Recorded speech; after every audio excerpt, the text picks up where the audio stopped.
this video, I'm gonna show you how I grew my email newsletter to over 90,000 subscribers without using paid ads. But more important than the list size alone, our email newsletter gets a 50% open rate to 90,000 people every single week, which is definitely above the industry average. And not to brag, but this isn't the first time that I grew a newsletter to tens of thousands of people. My last company, Backlinko, we grew that newsletter to over 200,000 subscribers, also without running any paid ads. You probably already know how valuable having a newsletter can be. I mean, look at companies like Morning Brew and The Hustle. They sold for tens of millions of dollars because those companies that bought them knew how valuable that email-based audience can be. And in the case of Exploding Topics, our newsletter is one of the biggest growth channels for us, basically for two reasons. First, people that open our newsletter on a weekly basis, it's basically like free retargeting. We're reminding them every week that we exist and we're providing a little bit of value. Now, we don't really sell too much in the newsletter. We just basically have a little pitch for our pro product. But the real benefit is that every week people are opening it and getting value and remembering that we exist. So when someone wants some sort of trend spotting tool or trend spotting solution, we're top of mind. In fact, most enterprise customers that reach out to us that end up closing say that they found us via the newsletter or they signed up for the newsletter and really enjoyed reading it every week. And then when they want some sort of trend spotting tool for their team, they don't have to Google trend spotting tool. They just come right to us because they're familiar with us. And also, just because you have a newsletter doesn't mean you just have to send the newsletter. You can also send promotions. I mean, we do product launches 2 or 3 times a year to the Exploding Topics email list, and those are some of our biggest growth months. And because we're providing value between those launches via the newsletter, our open rates are still like 40 or 50% during the launch, and we close a lot of people and convert a lot of people during those launches because we built up so much goodwill over the weeks and months of delivering value with the newsletter. All right, enough fluff. Let's get right into the steps on how you can actually grow your newsletter and get the most out of it. So your first step is when someone signs up for your newsletter is to send them what's known as a CD welcome message. So the C stands for confirmation and the D stands for deliverability. And basically the idea behind this welcome message is 2 things. First,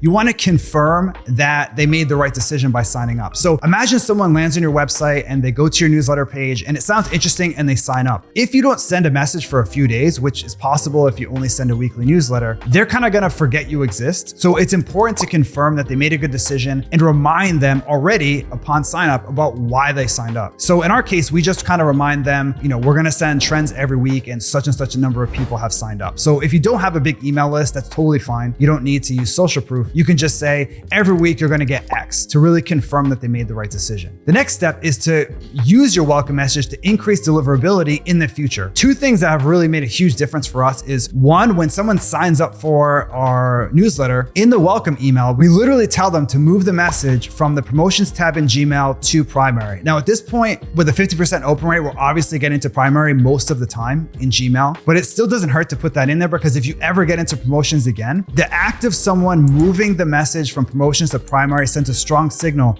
not just for that subscriber, but just in general, that your messages should be in primary. Because most people, when they see something in the promotions tab, they leave it there because usually it's a promotion and they don't want to do anything about it. If a lot of subscribers are literally moving your message and dragging it from promotions to primary, that sends a really strong message to Gmail that your stuff should be in primary. The other thing we do to improve deliverability for Gmail or any other email platform that people might be using is ask them to reply to the message. Reply and say, why did you sign up for this newsletter? This is huge because most emails that get sent out are basically transactional emails that people open, they click, they interact with some way. And all that stuff is good for deliverability, people interacting with your message. But a reply is especially important because it actually shows that people are engaging with your email and it's not just a one-way message, it's sort of a conversation. If enough people do that, it tells Google that these messages are things that are going to be replied to by subscribers, so they should end up in your primary tab. So the goal is really at the end of the day is to get engagement early on from new people that signed up to show Google and Gmail, I should say, that your message should go into the primary tab. And we found that the primary to the promotions tab is huge. Like basically the promotions tab is the new spam folder. You do get some opens there, but to give you some context, when we send a message and it goes to promotions, our open rate is usually like 30-something%. When it goes to primary, it's 50% plus. It's almost double just based on going from promotions to primary. Now, if you go to spam, that's a totally different story. But I'm just talking about how to get deliverability in terms of going from promotions to primary. It makes a huge difference. And this welcome email is sort of a passive way to increase the odds that your messages land in primary in the future. The next step is, what do you actually send these people? And in my experience, the best way to get people to open your newsletter, to share your newsletter, to subscribe to your newsletter is to have what's known as a branded newsletter. So, a lot of newsletters that people create and send out are sort of people's musings on this and that, or a list of links. Think of Substack, for example. Every time you get an email from a Substack, you kind of don't know what you're going to get. Most of them are kind of essays or long rambling stories that someone might have. And that's fine. There's nothing wrong with that. But if you want to really build a huge newsletter following that you might even be able to sell, or just something like in our case, designed to grow your business, you want to have a branded newsletter. So a branded newsletter is just like it sounds. It's a newsletter that has its own brand. Unless your company is the newsletter, like Morning Brew, your newsletter should have its own separate, unique brand from your actual brand. So for example, Tim Ferriss has 5 Bullet Friday, right? That's his branded newsletter that has its own brand separate from him. And the reason for that, it's just easier to share the newsletter as a separate branded thing. So if I told you, oh, sign up for Tim Ferriss's newsletter, it's easy to forget. But if I told you, sign up for 5 Bullet Friday, it's much easier to remember. It also kind of encompasses what the newsletter is, as opposed to Tim Ferriss's newsletter, which could be anything. You kind of know, okay, it's 5 bullets and it comes on Friday, just from the name alone. So the brand is really important. Now, not just the name, but you also want to have a unique template inside of every message. Every message should be more or less the same, with the fields changed. So in the case of Exploding Topics, or as we call it, Exploding Topics Tuesday, that's our branded newsletter, we send out 4 trends every week. And the 4 trends are all over the place. Some are about e-commerce, some are about technology, some are concepts. But either way, the format is exactly the same. Someone knows what they're going to get. They're going to get 4 new trends every single week. They don't know what the trends are. They don't know what spaces they're going to be in, but they at least have some idea of what they're going to get. And this is a benefit for you and your subscriber. It helps your subscriber because they're going to open because they know, hey, I know what I'm going to get pretty much. I'm just curious about what the details are. This combination of familiarity and the unknown is a really powerful motivator when it comes to someone opening your message. In fact, we don't even have to use any fancy subject lines. Like, our subject line is the most boring thing ever. It's just ET colon the date. As opposed to having to think of one every week, we just use ET and the date, and we still get a 50% open rate because people want to know what's inside the message. The subject line doesn't really matter that much in our case because people know what they're going to get, but they don't know exactly what they're going to get. Having a template also helps you because you don't need to reinvent the wheel every week or every day when you send out your newsletter. Like, you just fill in the blanks and send it out. Our newsletter, because we use content from our pro platform, basically, it only takes us about 5 minutes to put together. It's really easy because you just fill in the blanks, send it out, and you're pretty much done. As opposed to having like an editorial process where you're like, what subject line should we use? What should we cover? You can just basically fill in the blanks and you're done. It's super easy and it's a win-win for you and your subscribers. So while you're sort of developing this template, and it's okay to test out different templates to see what works, I'd really focus on providing bite-sized value. Make it so someone can skim your newsletter and get something out of it. This is the brilliance of newsletters like Morning Brew and The Hustle, is that they were able to take the day's news basically and encapsulate it into easy, digestible little nuggets. Now, in your case, you might not have a newsletter. You might have something about technology or about fitness, and that's totally fine. But the idea is that you want to have bite-sized value that someone can just skim it and get something out of it. So in the case of 5 Bullet Friday, Tim has some links to things he's interested in, and then usually a quote of some kind. Within 30 seconds, you can get some value out of it. And if you want to click on the links and learn more, you can get even more value. So it's bite-sized value across the board there with literally 5 bullets every week. In our case, in Exploding Topics Tuesday, we provide 4 trends. So you can just skim the trends if you want and just see what they are, or we provide some insight and analysis if you want to read about them and learn more.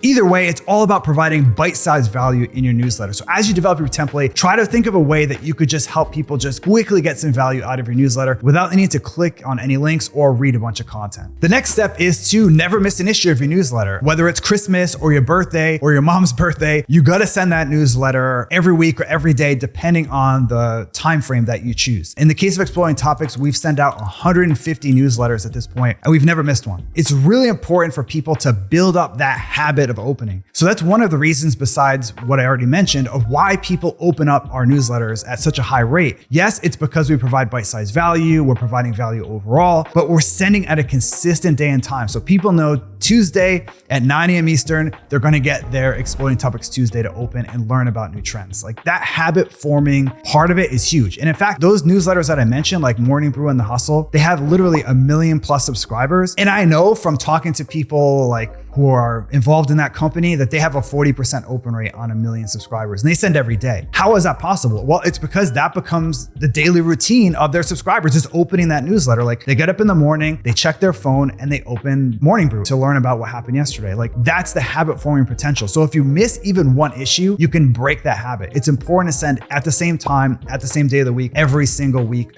day, depending on your schedule. In fact, this is a mistake that I made with the Backlinko newsletter. I would just send out messages sort of when I felt like it, when I had a blog post to share, when I had a video to share, when I had something to rant about, when I learned about something new that I wanted to share. I wasn't consistent. Like every week or even every month, you get a newsletter. Sometimes you would get 3 in a month. Sometimes you would get 1 per month. Sometimes you would get none for a while, like 6 weeks. So there was no consistency there. And that's one of the reasons that the open rate on the Backlinko newsletter was like 30-something%. And with Exploring Topics, it's above 50. In fact, many of our subscribers tell us that they actually look forward to reading our email on Tuesday. Like they know when it's coming and they look forward to it. And that's only possible if you send really consistently. Last up, if you're serious about growing your newsletter, you need a dedicated page on your website for people to sign up to your newsletter. If you rely 100% on pop-ups, it's going to be hard to build your list. Yes, pop-ups can bring in some subscribers, but nothing beats a dedicated newsletter page. So in the case of Exploring Topics, in our main navigation, we actually have a link to our newsletter page, and most people that sign up for a newsletter sign up through that page. As you can see, this page is really simple. So it's not about the page itself. It's more about funneling traffic to that page, as opposed to having people have to hunt around to sign up for your newsletter or happen to see some sort of pop-up. You have a dedicated section of your site just to get email subscribers. So to quickly recap the most important takeaways that you can use to grow your newsletter, first of all, you definitely want a branded newsletter of some kind. Make sure your newsletter is a brand that is separate from your actual brand, unless of course you're building a newsletter focused business, which if that's the case, you're probably not watching this video to learn newsletter tips from me. Hopefully you're learning from Morning Brew or those guys that just do that. The other thing to remember is your welcome message. Try a CD welcome message. Your welcome message is really important for getting people who just signed up to your newsletter off on the right foot. You want to send a really strong first impression that tells people, look, you signed up for an awesome newsletter, you're going to get all this stuff, and also nudges them to do some things that can help with their deliverability. And also make sure that your newsletter is a template that can provide bite-sized value. That combination is really powerful. When someone knows that I can open this, skim it, and get some value from it, they're more likely to open it in the future because they know it's not a huge time suck. And also you definitely want a dedicated newsletter page on your website, and ideally you'd link from that from your site's navigation. So I know that real estate in your site's navigation is really important, and that's actually why I put the newsletter link